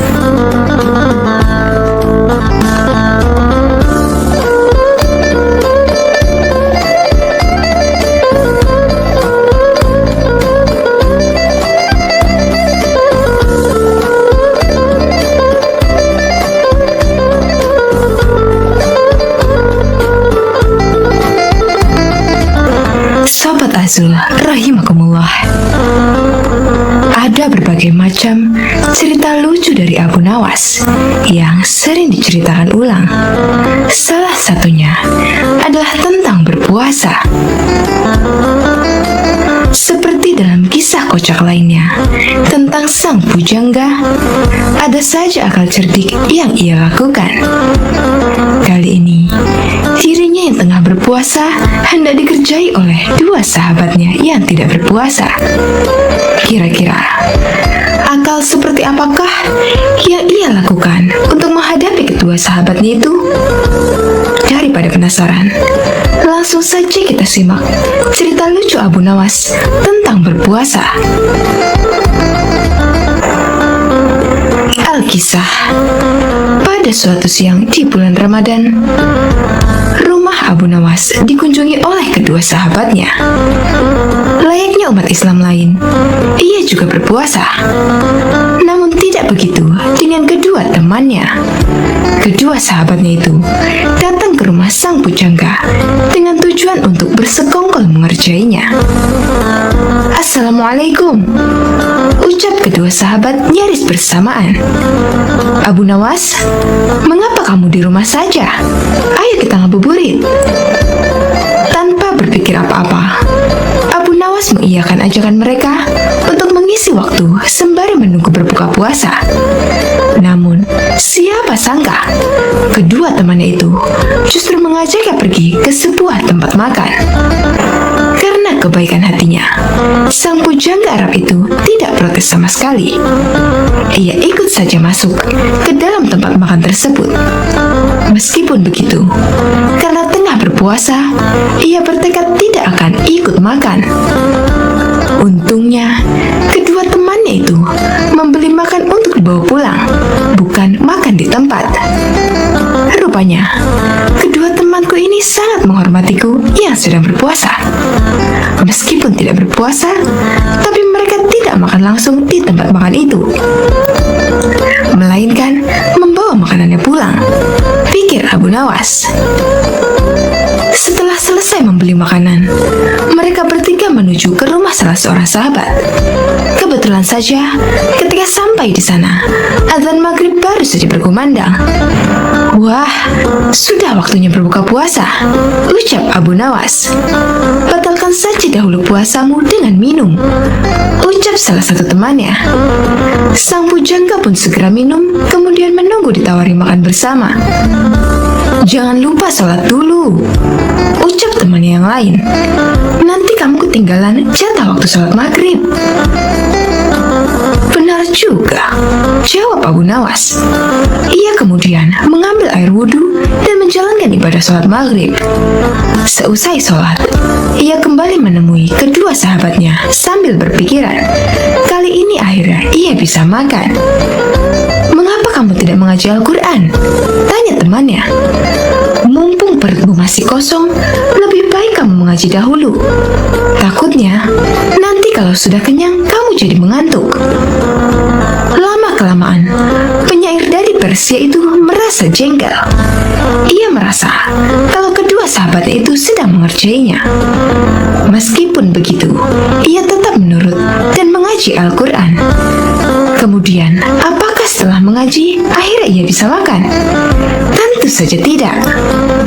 Abu Nawas, sekarang mari kita lompat tidur," ucap salah satu temannya.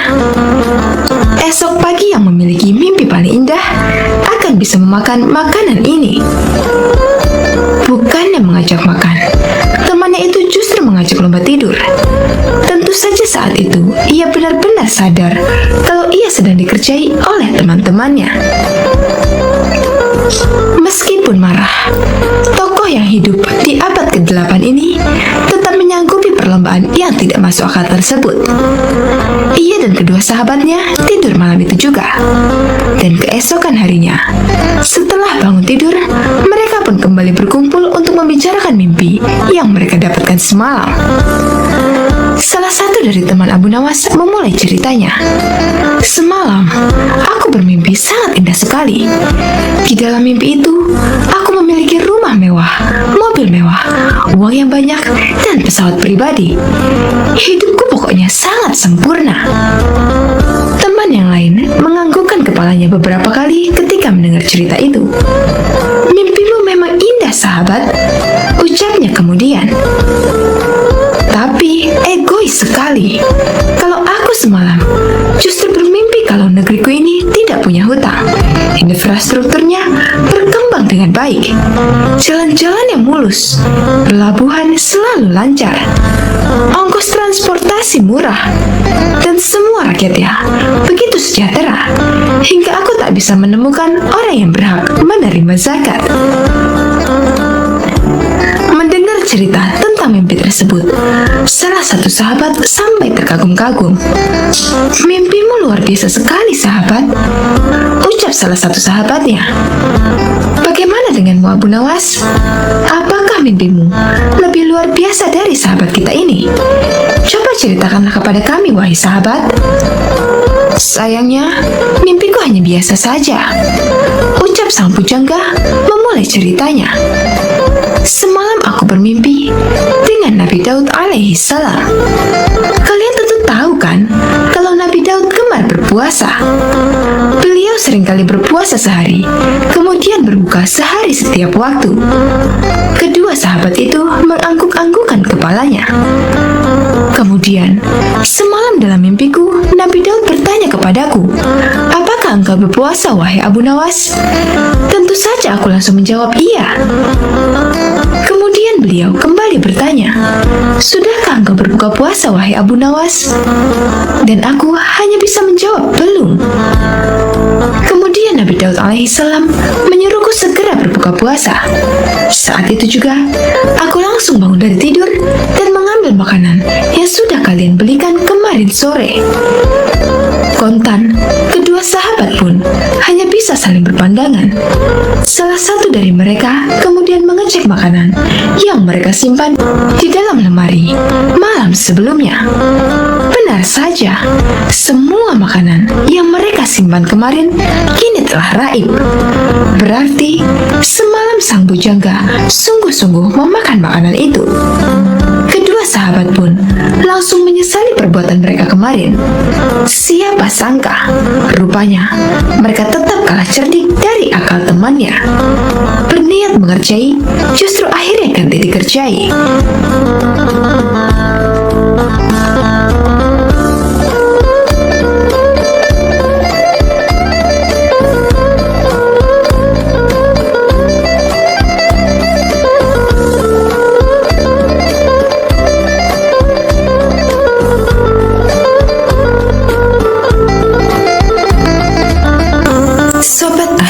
Rahimakumullah. Dikisahkan, kala itu sejumlah penduduk Baghdad berkumpul di depan istana Khalifah Harun al-Rasyid.